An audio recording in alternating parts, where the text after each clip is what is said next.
गरीब की कांवड़।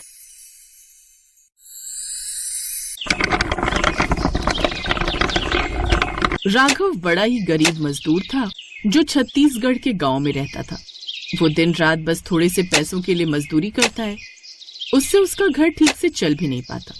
उसके परिवार में उसकी पत्नी रजनी और 7 साल की बेटी नेहा थी। माँ देखो बाबा आ गए। बाबा आप मेरे लिए क्या लाए? मेरी बच्ची, आज मुश्किल से ये थोड़ी सी मजदूरी मिली है, इसलिए तेरे लिए ये 1 रुपए की टॉफी ले आया, इसे खा ले। रोज रोज बाबा क्या ही ला सकते हैं गुड़िया? हम गरीब लोगों को तो 2 वक्त का खाना मुश्किल से नसीब होता है। उसे ये सब क्यों बोल रही हो कि वो गरीब है? अभी वो बच्ची है, उसे ये सब समझ कहाँ। नहीं बाबा, अब तो मैं सब समझती हूँ। पता है, आज ही मेरे स्कूल में रितु बोल रही थी कि तू तो गरीब है, तेरे बाबा मजदूर है। बाबा, ये मजदूर क्या होता है? बेटिया, जो रोजगार के लिए मजदूरी करे वो मजदूर है। तभी एक आदमी उनके घर आता है। ए राघव, ये क्या रोज का नाटक है रे? हैं? कितने दिन हो गए तूने अपनी पत्नी के इलाज के लिए जो पैसे लिए थे मुझसे, वो अभी तक लौटाए क्यों नहीं? साहब, कुछ दिन का समय और दे दीजिए, जैसे ही पैसे आएंगे मैं लौटा दूंगा। ए, तेरा रोज रोज का यही ड्रामा है रे? हैं? अब तू मेरी बात कान खोलकर सुन ले। अगर तूने अगले हफ्ते तक मेरा पैसा मुझे नहीं लौटाया ना, तो मैं तुझे धक्के मार मार कर इस घर से बाहर निकाल दूंगा, समझा? ये कहकर वो वहाँ से चला जाता है। अगले दिन नेहा स्कूल जा रही होती है कि तभी एक गाड़ी से उसका एक्सीडेंट हो जाता है। देखिए, हफ्ते भर के अंदर ही इसका ऑपरेशन करना पड़ेगा, नहीं तो ये कभी भी अपनी कमर के बल पर खड़ी नहीं हो पाएगी और ताउम्र बिस्तर पकड़ लेगी। लेकिन इसके ऑपरेशन के लिए पूरे 50,000 का खर्चा आएगा। इतनी बड़ी रकम सुनकर वो हैरान रह गए और दोनों पति पत्नी अस्पताल के सामने बनी शिव जी की मूर्ति के आगे रोने लगे। तभी एक साधु वहाँ आया। क्या बात है बच्चा, तू इतना परेशान क्यों है? बाबा, मेरी बच्ची वहाँ अस्पताल में पड़ी है और डॉक्टर उसके इलाज के लिए पूरे 50,000 मांग रहे हैं। अब मैं गरीब इतने पैसे कहाँ से लाऊं? चिंता मत कर, कल तुम कावड़ की यात्रा पर जाओ और माँ गंगा की नदी से उस कावड़ में पानी भर कर लाओ और उस पानी से अपनी बेटी को नहला दो। देखना, तुम्हारी बेटी बिल्कुल ठीक हो जाएगी। अगर ऐसा है तो मैं कल ही कावड़ लेकर जाता हूँ, अपनी बच्ची के लिए मैं कुछ भी करूँगा। फिर अगली सुबह ही राघव कुछ कावड़ियों के साथ कावड़ यात्रा के लिए निकल पड़ता है। सभी कावड़िए एक साथ महादेव का नाम लेकर आगे बढ़ते चले जा रहे थे। कुछ देर बाद, अरे भाई, मैंने सुना है कि वो वाला रास्ता बहुत लंबा है, इस तरफ रेल की पटरी वाला रास्ता छोटा है। मुझे किसी ने बताया था, चलो वहीं से चलते हैं। अच्छा, तो फिर चलो उसी तरफ से चलते हैं। मुझे वैसे भी जल्दी वापस लौटना है, मेरी बेटी को मेरी जरूरत है। अब वो सभी उस रेल पटरी से चलने लगते हैं। कुछ दूर चलने पर ही तेज रफ्तार से ट्रेन आने लगती है। ट्रेन आ रही है, एक तरफ हो जाओ। जैसे तैसे वो सब एक तरफ हो जाते हैं और सबकी जान बच जाती है। भगवान का लाख लाख शुक्र है, आज जान बच गई।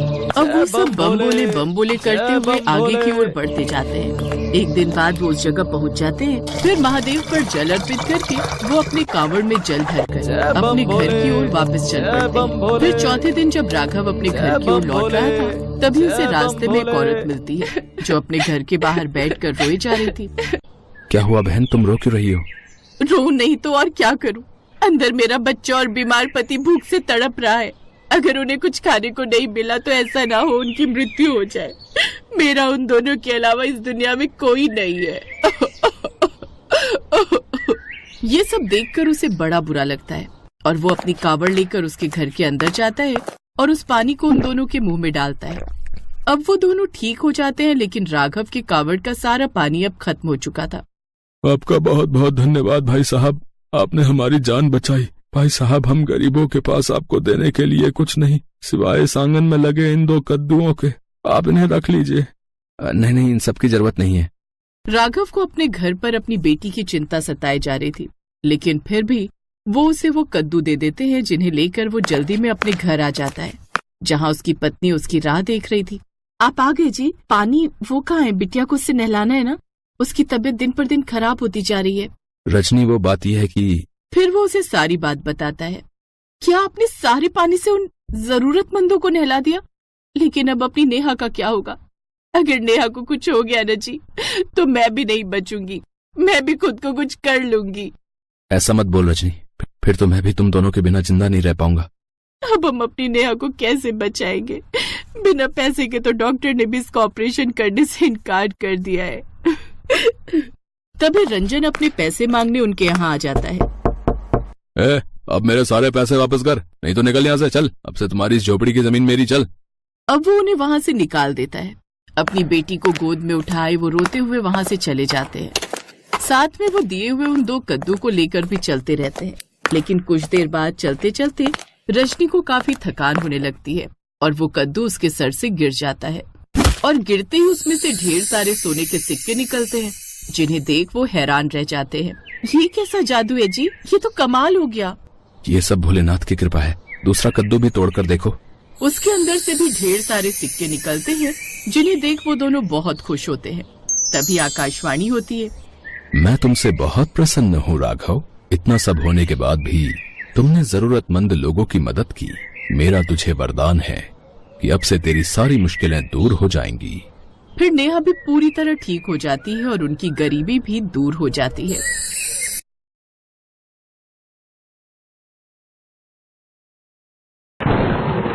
महेश और उसका परिवार बहुत गरीबी में दिन गुजार रहा था। महेश के परिवार में पत्नी शोभा और 2 बच्चे कुमुद और विवेक थे। क्या हुआ जी, कोई काम मिला? बच्चे बार बार कुछ खाने को मांग रहे हैं। क्या करूं शोभा, बहुत कोशिश करता हूं कहीं कोई काम मिल जाए, पर कोई काम भी नहीं देता। उधार मांगो तो अब बनिया भी मना करने लगा है। आप चिंता मत करो, भगवान पर विश्वास रखो, वो हमारी जरूर सुनेंगे। जैसे तैसे शोभा थोड़ा बहुत भात बनाकर महेश और बच्चों को खिला देती है। हे ईश्वर, क्या करूं, अब आप ही कोई रास्ता दिखाओ। इस गरीबी में मेरे बच्चों को भूखा सोता देख मेरी आत्मा छलनी होती है। अगले दिन जब शोभा सुबह उठती है तभी, बेटी कुछ भिक्षा मिलेगी? द्वार पर आए इस साधु को। अरे, सुबह सुबह द्वार पर ये साधु महात्मा कुछ मांग रहे हैं। इन्हें ऐसे खाली हाथ भी नहीं भेज सकती। रुकिए बाबा, ये कुछ भुने हुए चने रखे हैं, आप ये ले लीजिए। मुझे क्षमा करना बाबा, और कुछ भी नहीं है घर में खाने का। कोई बात नहीं बेटी, मन से किया गया कुछ भी दान अच्छा फल ही देता है। बाबा, पता नहीं फिर भी हमारा भाग्य क्यों नहीं बदलता। गरीबी की वजह से बच्चों को कब तक भूखा देख सकते हैं। अब बहुत मन दुखता है बाबा। बेटी, अपने कर्म अच्छे करते जाओ तो ईश्वर भी सारे दुख दूर कर देते हैं। तुझे बस लगन और भक्ति से भगवान शंकर के आने वाले ये सावन के सोमवार व्रत रखने हैं और अपने पति को कावड़ यात्रा के लिए बोलना है।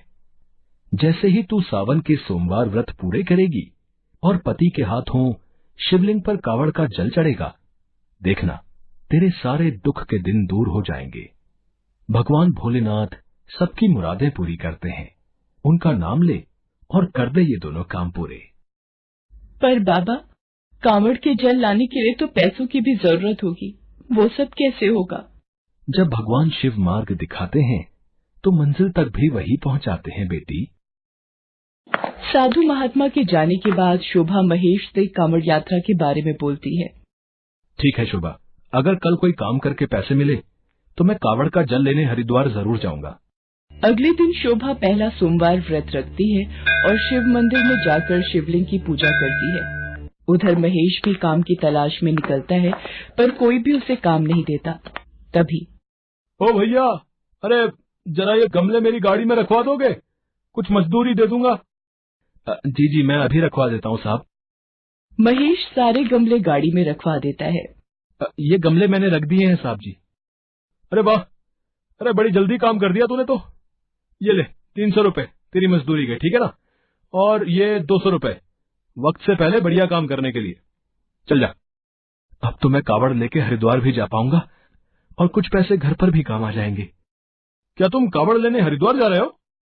जी साहब जी, कल ही जा रहा हूँ। मेरा भी एक काम कर देना। ये कुछ पैसे लो, गंगा मैया में मेरी तरफ से पूजा का सामान खरीद कर पूजा कर देना, ठीक है ना? ठीक है भैया जी, मैं चढ़ा दूंगा। महेश खुशी खुशी घर की ओर चला जाता है। ये सब देखकर शोभा भी बहुत खुश होती है। वो भगवान भोलेनाथ को धन्यवाद करती है। अगले दिन महेश कांवड़ यात्रा के लिए निकलता है। बहुत से कांवड़िए पैदल यात्रा करते हुए जय बम भोले की जय जयकार लगाते हुए चल रहे थे। महेश भी उनके साथ साथ जय बम भोले कहता हुआ चलता रहता है। हरिद्वार पहुंचकर वो गंगा जल भरता है। जय गंगा मैया की। ये उन साहब जी की तरफ से भी पूजा कर लेता हूँ। जय बम भोले, जय गंगा मैया की जय। महेश कांवड़ में गंगा जल भरकर वापसी करता है। जय शिव शंकर, जय नीलकंठ, जय डमरू वाले, जय बाबा भोलेनाथ। तभी तेज बारिश होने लगती है। महेश नंगे पैर था, फिर भी वो भगवान शिव का नाम लेते हुए चलता जा रहा था। तभी एक बुजुर्ग व्यक्ति एक बैलगाड़ी के पास खड़ा महेश को आवाज लगाता है। बेटा, जरा मेरी मदद कर दो। मेरी बैलगाड़ी का पहिया इस गड्ढे में फंस गया है।